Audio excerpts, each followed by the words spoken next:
ఆరోగ్యాన్ని కాపాడుకోవడం కోసం ధనమంతా ఖర్చు చేసి ఇంకా తనేం చేయలేకపోయింది. తనకు తెలిసిన విషయం ఏంటంటే ఒకే ఒక డాక్టర్ ఉన్నాడు, ఆయన మాత్రమే ఆ వ్యాధికి చక్కటి పరిష్కారం చూపించగలడని. తనని చేరుకోవడానికి తన దగ్గర పైసా లేదు. ప్రార్థన చేయడం మొదలుపెట్టింది. అదే డాక్టర్ కానీ వేరే దేశం వాళ్ళు సన్మానించడానికి ఆహ్వానిస్తే ఎయిర్పోర్ట్కి వెళ్తూ తుఫాన్ వస్తే ఆయన ఇంటి దగ్గరికి వచ్చాడు.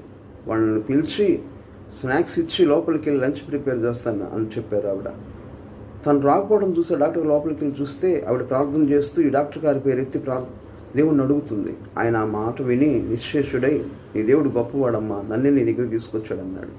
అవును, సామెతల గ్రంథం 10:29 యెహోవా ఏర్పాటు యథార్థవంతులకు ఆశీర్వదకమని వాక్యం తెలియజేస్తుంది. కాబట్టి యథార్థంగా ఆయన మీద ఆనుకుంటే మన అవసరాన్ని ఆయనే తీరుస్తాడు. ఆయన మీద ఆనుకుందాం.